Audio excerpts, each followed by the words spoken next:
Okay, dealing with junctions on a hill and general clutch control exercises on hills.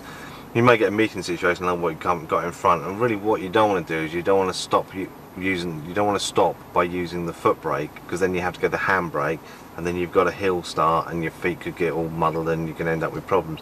So I'm going to show you here is how to control the car using the clutch on a hill for a short period of time. So at a junction on a hill where you just need to have a look, situation here you've got a car coming, just hold it on the clutch. You don't always have to go for the foot brake, you can use the gradient and your feet to stop the car on a hill. So I'm going to show you what I mean. It's obviously difficult because you can't see my feet, but I'm going to explain to you what I'm doing. But it's important, if you're going to do that, you need to get the energy out of the cars, because if you come up too fast then you won't use the gravity against the energy of the cars. You've got to weigh them up. Okay, so the first thing to do is quite a good exercise, just to set the gas, get biting point. It's like a hill start that you can see on another video. But you can just, if you look at that, that's the car settled, that's just a biting point. So if I put the handbrake down here, there's a possibility it may roll because it's quite a good gradient here. If I bring the clutch up another width of a coin, just feel that, you can just see the car raise slightly there. This car will not roll backwards when I put the handbrake down, okay? I'm just going to show you a little exercise. It's good practice. It's a good thing to do with your instructor or your parents or whoever's taking you out. So I'm going to check the mirror, I'm going to look behind me, all my normal observations all the way around, which you'll see on a different video. I'm going to put the handbrake down. I'm just going to keep my feet still. I'm going to keep my feet still. See, the car just stays as it is. If I drop the clutch, just, obviously you wouldn't normally do this, but I'm checking it's clear behind me. I'm going to put the clutch down just the width of a coin. Car rolls. If I bring it up the width of a coin, it holds. If I bring up another width of a coin, it goes forward. If I put it down the width of a coin, it should hold on the hill. And then if I put it down the width of a coin again, we're going to roll, and then bring it up to catch it, and then forward to move off. So I'm just going to move off slowly now.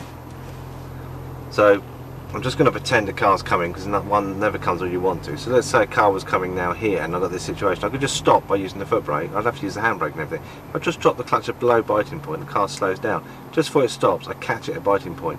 I could then hold it there for a few seconds, about 10 seconds, and there's a car coming now, so I'm just going to hold it on the clutch.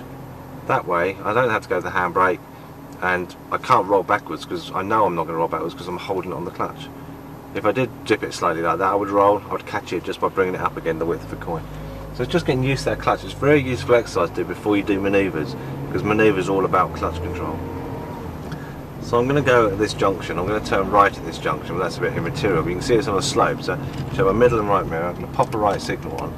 All I'm going to do now is just cover the brake, let the speed bleed off. When it gets to walking pace, first gear, I'm going to bring the clutch up to biting point. So I'm now using clutch to control the speed. So I can go up really slowly. Then when I get to my point, I can just dip the clutch. The car will hold against gravity. No handbrake, see my hands are still on the wheel. Look either side, I'm ready to go. Much better than using the foot brake than the handbrake, and you can lose opportunities if you do that. I'm not saying you shouldn't use the handbrake, but in a situation like that where you've got gravity, you can weigh it up with the power of the clutch in the vehicle, and you can hold the car really nice and steady. It takes a little bit of practice, but once you've got it, it's a really good, useful technique to use on hills, and it's absolutely fine to use on test. It shows good coordination of controls, which is very important. How many times have you been in the car or behind a car that's rocking and rolling at a junction because they haven't got the clutch control? As I say, the clutch control is going to be very useful to you when it comes to doing your manoeuvres, so it's a good exercise to practice. Don't do it for too long. Don't hold the clutch for more than 10 to 15 seconds at a time. The reason for that is your clutch it gets a bit too hot if you do it for too long, and you can get a funny smell and need a new clutch. So 10 to 15 seconds is fine. After that, you just have to pop the handbrake on. But you can keep your feet where they are and put the handbrake on, and then you know you're going to pull away without rolling backwards. Okay, so it's just a nice exercise to learn before you do something like this, reversing into a parking bay. Okay, thank you.